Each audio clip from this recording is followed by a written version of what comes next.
Hello students, in the video modern periodic table பத்தி தான் discuss பண்ண போறோம். Modern periodic table அப்படினா என்னன்னு பாத்தீங்கன்னா chemical elements rows and columnsல increasing order of atomic numberல arrange ஆகி இருக்கிறது. இந்த periodic tableல ஒரு element எந்த இடத்துல இருக்குன்னு நம்மளால recognize பண்ண முடிஞ்சிச்சுன்னா அந்த elementோட property என்னன்னு ஈஸியா நம்மளால புரிஞ்சுக்க முடியும். So பாதி burden இங்கேயே குறையுது.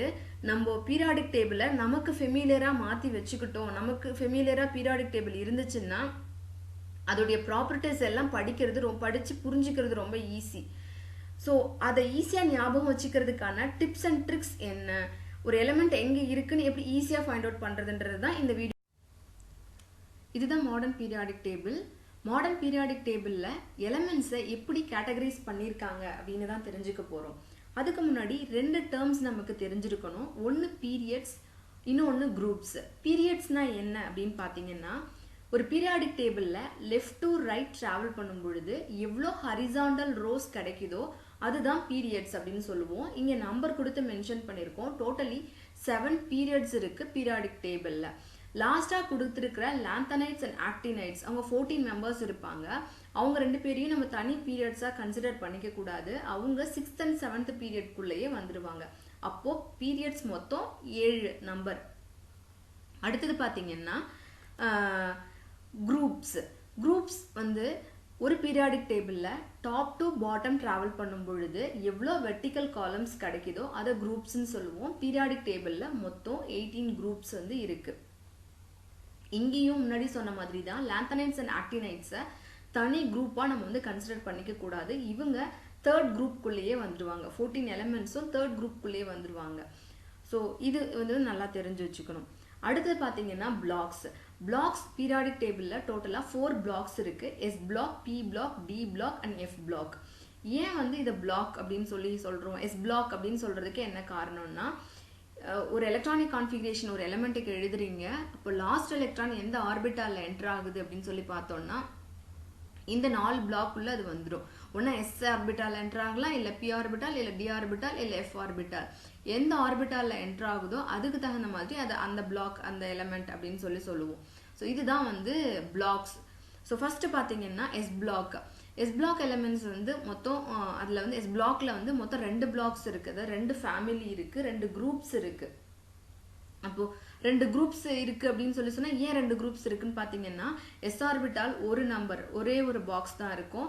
அந்த ஒரு ஆர்பிட்டால எத்தனை எலக்ட்ரான்ஸ் என்டர் ஆகலாம்? 1 orbital can accommodate 2 electrons. So 2 electrons enter ஆகலாம், S1 and S2. அதனால எஸ்ல 2 குரூப்ஸ் இருக்கு. அதை நல்லா தெரிஞ்சுக்கணும். ஒன்னு அல்கலி மெட்டல், இன்னொன்னு alkaline earth metals. S1 alkali மெட்டல்னு சொல்லுவோம், S2 அல்கலைன் எர்த் மெட்டல்ஸ்னு சொல்லுவோம். அடுத்தது பி பிளாக்ல அதே மாதிரியே 3 ஆர்பிட்டால்ஸ் இருக்கு. ஒரு ஆர்பிட்டாலுக்கு 2 எலக்ட்ரான் அப்படின்னா டோட்டலா 6 மெம்பர்ஸ், 6 எலக்ட்ரான்ஸ் இருக்கலாம். ஸோ 6 மெம்பர்ஸ் இங்க இருப்பாங்க. 6 குரூப்ஸ் வந்து பி பிளாக்ல இருக்கும். ஸோ இதுல மெம்பர்ஸ் வந்து ரொம்ப ஜாஸ்தி. இங்க கெமிஸ்ட்ரி ரொம்ப ஜாஸ்தி. நிறைய ட்ரெண்ட் வந்து நம்ம நிறைய தெரிஞ்சு வச்சுக்கிட்டு இருக்கணும். நிறைய வந்து எக்ஸப்ஷனல் கேசஸ்லாம் இங்கே வரும். ஸோ ஒரு எலிமெண்ட் எந்த இடத்துல இருக்கு கரெக்டா அப்படின்றத பி பிளாக்கு கரெக்டா ரெகனைஸ் பண்றதுக்கு நமக்கு தெரிஞ்சிருக்கணும். ஸோ ரொம்ப ரொம்ப முக்கியமான பிளாக் வந்து பி பிளாக் அப்படின்னு சொல்லுவோம். கலெக்டிவா S block elements and P block elements. எஸ்ல 2 பேர் இருக்காங்க, 2 குரூப், 2 ஃபேமிலி, 2 குரூப் இருக்காங்க. பி பிளாக்ல வந்து மொத்தம் 6 ஃபேமிலி, 6 குரூப்ஸ் இருக்காங்க. ஸோ டோட்டலா இவங்க 8 ஃபேமிலிஸையும் என்னன்னு சொல்லுவோம் அப்படின்னா ரெப்ரசன்டேட்டிவ் எலிமெண்ட்ஸ் அப்படின்னு சொல்லுவோம். எஸ் அண்ட் பி வந்து ரெப்ரசன்டேட்டிவ் எலிமெண்ட்ஸ் அப்படின்னு சொல்லுவோம். அடுத்தது பாத்தீங்கன்னா D block element. Last electron entering orbital D ஆர்பிட்டாலா இருந்ததுன்னா அதை டி பிளாக் அப்படின்னு சொல்லுவோம். ஸோ டி பிளாக்ல டி ஆர்பிட்டால் மொத்தம் வந்து 5 ஆர்பிட்டால்ஸ் இருக்கு. 10 எலக்ட்ரான்ஸ் வந்து இதுல அகாமடேட் பண்ண முடியும். ஸோ இவங்க வந்து மொத்தம் எத்தனை பேர் பாத்தீங்கன்னா 10 மெம்பர்ஸ். இதுல 10 குரூப்ஸ் வந்து இதுல இருக்கும். ஸோ இவங்களுக்கு இன்னொரு பேர் இருக்கு டிரான்சிஷன் எலிமெண்ட்ஸ். ஏன் டிரான்சிஷன் அப்படின்னு சொல்றோம்னா எஸ் பிளாக்ஸ் எல்லாமே மெட்டல்ஸ், பி பிளாக்ஸ் எல்லாமே நான் மெட்டல்ஸ். மெட்டாலிக் கேரக்டர் கொஞ்சமா வேனிஷ் ஆகி நான் மெட்டாலிக் கேரக்டர் அதிகமாயிட்டு இருக்கும். ஸோ இது டிரான்சிஷன் இடம், இது டிரான்சிஷன் ஆகக்கூடிய பிளேஸ் இது. அதனால அது வந்து டிரான்சிஷன் எலிமெண்ட்ஸ் அப்படின்னு சொல்றோம். இவங்களுக்கு இன்டர்மீடியட் ப்ராப்பர்ட்டி இருக்கும். ஸோ அதனால டிரான்சிஷன் எலிமெண்ட்ஸ் அப்படின்னு சொல்லுவோம். அடுத்தது பாத்தீங்கன்னா inner transition elements. F blocks எல்லாமே இன்னர் டிரான்சிஷன் எலிமெண்ட்ஸ் சொல்லுவோம். எஃப் ஆர்பிட்டால்ல எஃப்ல மொத்தம் 7 ஆர்பிட்டால்ஸ் இருக்குது. 7 ஆர்பிட்டால்ஸில் 14 எலக்ட்ரான்ஸ் வந்து அகாமடேட் பண்ண முடியும். ஸோ இவங்க 14 மெம்பர்ஸ், ஒரு இதுலேயும் 14 மெம்பர்ஸ். லாந்தனைட்ஸ் 14, ஆக்டினைட் வந்து 14 மெம்பர்ஸ்.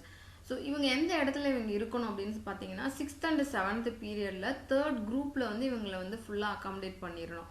ஸோ இவங்க எல்லாமே ஒரே ஒரு குரூப்பில் தான் வருவாங்க, தட் இஸ் 3rd குரூப். அதனால ஞாபகத்தில் வச்சுக்கணும். இவங்களுக்கு இன்னொரு பேர் இன்னர் டிரான்சிஷன். இப்போ புரிஞ்சிருக்கும் நேம் ஏன் இவங்களுக்கு இன்னர் டிரான்சிஷன். டிரான்சிஷனுக்குள்ளே வர்றதுனால இவங்களுக்கு பேர் இன்னர் டிரான்சிஷன் எலமெண்ட்ஸ். ஸோ அதுதான் வந்து இதில் நம்ம வந்து தெரிஞ்சிக்கக்கூடிய வேண்டிய விஷயம்.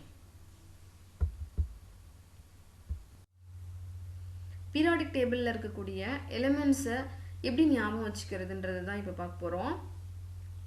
நீங்கள் குரூப்பாக ஞாபகம் வச்சுக்கணும் எலிமெண்ட்ஸை. ஏன் குரூப்பாக ஞாபகம் வச்சுக்கணுன்னா, குரூப் அப்படின்றது வந்து ஒரு ஃபேமிலியை குறிக்குது. ஒரு ஃபேமிலியில் கேரக்டரிஸ்டிக்ஸு ஒரு மாதிரி இருக்கும், ஒரு மாதிரி வேரி ஆகும். Like from top to bottom நீங்கள் ட்ராவல் பண்ணுறீங்க பீரியாடிக் டேபிள்லன்னா, ஒரு ஃபேமிலிக்குள்ளே டாப் டு பாட்டம் ட்ராவல் பண்ணும் பொழுது பீரியாடிக் ப்ராப்பர்ட்டி ஸ்லோவாக வேரி ஆகும், எய்தர் இன்க்ரீஸ் ஆகும் இல்லை டிக்ரீஸ் ஆகும். ஸோ இதனால தான் நம்ம அந்த வரிசை ரொம்ப முக்கியம். லித்தியம் டு சோடியம் நான் வரேன் அப்படின்னு சொன்னால் அட்டாமிக் ரேடியஸ் என்ன ஆகுதுன்னா இன்க்ரீஸ் ஆகும். சோடியம்லேருந்து பொட்டாசியம் வரும்போது இன்க்ரீஸ் ஆகும்.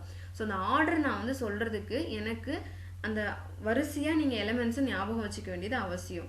ஸோ இருக்கிறதுலே சின்ன பீரியட் எது அப்படின்னு பார்த்தீங்கன்னா ஃபஸ்ட்டு பீரியட் தான். அதில் 2 எலிமெண்ட்ஸ் தான் இருக்கும், ஹைட்ரஜன் அண்ட் ஹீலியம். இது தனியாக நீங்கள் ஸ்பெஷலாக ஞாபகம் வச்சுக்கணும்னு அவசியம் இல்லை. ஹைட்ரஜன் அண்ட் ஹீலியம் அவங்க 2 பேரும் ஃபஸ்ட்டு பீரியடில் இருப்பாங்க, அது உங்களுக்கு தெரிஞ்சதுன்னா போதும். ஸோ அடுத்ததுலேருந்து எப்படி ஞாபகம் வச்சுக்கலான்னு பார்க்கலாம். ஃபஸ்ட்டு S1, இவங்க பேர் வந்து அல்கலி மெட்டல்ஸ் அப்படின்னு சொல்லுவோம். ஸோ இவங்களை எப்படி ஞாபகம் வச்சுக்கிறது? Lithium, sodium, potassium, rubidium, caesium, francium. So இப்படியே நம்ம lithium, sodium, potassium, rubidium, caesium, francium சொல்லி ஞாபகம் வச்சுக்கிறத விட ஈஸியான நிமோனிக்ஸ் அதுக்கு என்னன்னு பாருங்க. Little naughty Krishna rules close friends. Lithium LI, naughty, அதுக்கப்புறம் வர்றது NA வருது, அப்புறம் வந்து K வருது, அப்புறம் R வருது, அப்புறம் SC வருது, அப்புறம் F வருது. ஸோ இந்த ஆர்டர் உங்களுக்கு ஞாபகம் இருக்கும் இல்லையா? ஸோ அதுதான் வந்து ஈஸியாக ஞாபகம் வச்சுக்கிறதுக்கான நிமோனிக்ஸ். அடுத்தது பார்த்தீங்கன்னா இது மாதிரியே செகண்ட் S2 குரூப்பு. S2 அப்படின்றது வந்து அல்கலின் எர்த் மெட்டல் அப்படின்னு சொல்லுவோம். ஸோ அல்கலின் எர்த் மெட்டல் அதை எப்படி ஞாபகம் வச்சுக்கிறது? Beryllium, magnesium, calcium, strontium, barium and radium. So இதை எப்படி ஈஸியாக ஞாபகம் வச்சுக்கிறது அப்படின்னு பார்த்தீங்கன்னா பீன், மேங்கோ, கேரட், சாம்பாரா. ஸோ ஈஸியாக உங்களுக்கு அந்த வரிசை வந்து ஞாபகத்தில் வந்துடும். பீன், மேங்கோ, கேரட், சாம்பாரா. ஸோ அது மாதிரி தான் P block elements. P block எலமெண்ட்ஸில் அவ்வளோ டக்குன்னு மறந்துடும். ஏன்னா இதில் வந்து நிறைய பேர் இருக்காங்க, எந்த எலமெண்ட் எங்கே இருக்குன்னு டக்குன்னு நம்மளால் புரிஞ்சிக்க முடியாது. ஆனால் இதிலேருந்து நிறையா காம்படிட்டிவ் எக்ஸாமுக்கு கொஷின்ஸ் கம்பேரிசன் வரும், நிறைய கொஷின்ஸ் வரும். லாஸ்ட் இயர் கூட வந்து ஃபஸ்ட்டு 13th குரூப்லேருந்து இந்த அட்டாமிக் ரேடியஸ் பேஸ் பண்ணின கொஷின்ஸ் வந்துருந்துச்சு. ஸோ அதெல்லாம் டக்குன்னு நம்மளால் என்ன பண்ண முடியாது அப்படின்னா, எந்த எலிமெண்ட் எங்கே இருக்குன்னு நம்மளால் டக்குன்னு ரீகால் பண்ணி கொண்டு வர முடியாது. ஸோ இதுக்கான நிமோனிக்ஸ் என்ன அப்படின்னு தெரிஞ்சுக்கலாம். 13th குரூப் பேர் வந்து போரான் ஃபேமிலி. போரான் ஃபேமிலியில் boron, aluminium, gallium, indium and thallium. So இதை எப்படி ஞாபகம் வச்சுக்கிற இந்த ஆர்டர் ரொம்ப கரெக்டாக அந்த ஆர்டர் தெரிஞ்சிருக்கணும். பேகிட். ஸோ பேகிட் அதுதான் இதுக்கான நிமோனிக்ஸ். ஸோ ஈஸியாக இருக்கு இல்லையா? பேக் ஃபஸ்ட்டு போரான் வரும், அப்புறம் அலுமினியம் வரும், அப்புறம் கேலியம் வரும், அப்புறம் இண்டியம் வரும், அப்புறம் தாலியம் வரும். ஸோ டக்குன்னு சொல்லிடலாம். ஸோ இது நல்லா ஞாபகம் வச்சுக்கோங்க. அடுத்தது 14th group, that is carbon family. Carbon family இது என்னன்னு சொல்லுவோம் அப்படின்னு சொன்னீங்கன்னா Cadbury, Silk, Gems, Snickers, Perk bite. Carbon, silicon, germanium, tin and lead. அடுத்தது 15th குரூப். 15th குரூப்புக்கு வந்து nitrogen, phosphorus, arsenic, antimony and bismuth. So இதை ஞாபகம் வச்சுக்கிறதுக்கான mnemonics newsprint association submitted its bill. Newsprint association submitted its bill. அடுத்த group பார்த்தீங்கன்னா 16th group. 16th குரூப்பில் elements எல்லாம் யாருன்னு பாருங்கள். Oxygen, sulphur, selenium, டெலூரம் and polonium. So so இதை எப்படி ஞாபகம் வச்சுக்கிறது? இதுக்கான நிமோனிக்ஸ் என்னன்னு பார்த்தீங்கன்னா, old scooter seat teared at Pollachi, OSSETE அப்புறம் PO. அடுத்தது 17th குரூப் பேர் ஹாலஜன்ஸ் அப்படின்னு சொல்லுவோம். ஸோ இதை வந்து எப்படி ஞாபகத்தில் வச்சுக்கலாம் ஈஸியாக அப்படின்னு பார்த்தீங்கன்னா, friends cleared bridge in Atlanta, fluorine, chlorine, bromine, iodine and astatine. So friends cleared bridge in Atlanta. So அடுத்தது 18th நோபல் கேஸ் அப்படின்னு சொல்லுவோம். He never arrived, Karim xeroxed and written. He never arrived, Karim xeroxed and written. So helium, neon, argon, krypton, xenon and radon. So இதுதான் வந்து order. So ஈஸியாக இருக்கும். இப்போ SNP black வந்து இந்த நிமோனிக்ஸ் ஞாபகம் வச்சுட்டிங்கன்னா அந்த வரிசை உங்களுக்கு வந்து புரியும். டி பிளாக் எலிமெண்ட்ஸ் நீங்கள் மொத்தமும் படிச்சிருக்கணும்னு அவசியம் இல்லை. டி பிளாக்ல ஃபர்ஸ்ட் ரோ மட்டும் உங்களுக்கு தெரிஞ்சிருந்துருக்கணும். இந்த ஃபர்ஸ்ட் ரோ எப்படி வந்து ஞாபகம் வச்சுக்கணும் அப்படின்னு பாருங்க. Scandium, titanium, vanadium, chromium, manganese, iron, cobalt, nickel, copper and zinc. So டோட்டலாக 10 மெம்பர்ஸ் இதில் இருக்காங்க. இவங்களை எப்படி ஈஸியாக ஞாபகம் வச்சுக்கிறது? அதுக்கான mnemonics: scary tiger vanished, crazy man, feeds cows and nice cute zebras. So இதுதான் நீங்கள் ஞாபகம் வச்சுக்க வேண்டிய ஆர்டர். இந்த ஆர்டர் ரொம்ப ரொம்ப முக்கியம். அண்ட் பி பிளாக் எவ்வளோ முக்கியம்னு சொன்னோன்னா அதே அளவுக்கு இதுவும் வந்து ரொம்ப முக்கியம். இது ஏன்னா இதை பேஸ் பண்ணி டி பிளாக் எலிமெண்ட்ஸ் படிப்பீங்க. டி பிளாக் எலிமெண்ட்ஸ் இல்லாமல் என்ன எதுக்கு தேவைப்படும் அப்படின்னு பார்த்தீங்கன்னா, கோஆர்டினேஷன் கெமிஸ்ட்ரிக்கு ஆக்சிடேஷன் ஸ்டேட்லாம் கால்குலேட் பண்ணும்போது அட்டாமிக் நம்பர் டக்குன்னு நமக்கு வந்து தெரியாது. ஸோ இது இருந்துச்சுன்னா, இந்த ஆர்டர் ஞாபகம் இருந்துச்சுன்னா அழகாக நம்ம 21ல் ஸ்டார்ட் பண்ணி 30ல் முடியுது. எப்படி வந்து அந்த அந்த நம்பர் கரெக்டாக நீங்கள் கொண்டு போயிடலாம். Scandium, titanium, vanadium, chromium, manganese. So எது கொடுத்துருந்தாலும் ஈஸியாக உங்களால் அரைவ் பண்ணிட முடியும். ஆக்சிடேஷன் ஸ்டேட் ஈஸியாக கண்டுபிடிச்சிட முடியும். அந்த ஆர்டர் இதுக்கு தேவை. ஸோ அவ்வளோதான் வந்து பீரியாடிக் டேபிள்.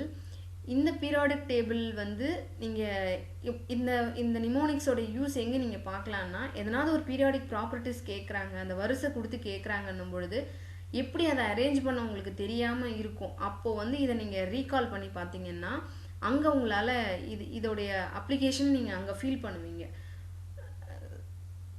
இதில் நல்லா தரவாய்க்குங்க. இன்ஆர்கானிக் கெமிஸ்ட்ரி நல்லா படிக்கணும்னு நினைக்கிறவங்க பீரியாடிக் டேபிள் ரொம்ப தரவாய்க்குங்க. ஸோ பீரியாடிக் டேபிள்ன்றது இதுதான் கெமிஸ்ட்ரி. இந்த எந்த எலிமெண்ட் எந்த இடத்துல இருக்குன்றது தான் கெமிஸ்ட்ரி. ஸோ அதை நல்லா தரவு பண்ணி வச்சுக்கோங்க. So all the best, keep வாட்சிங்.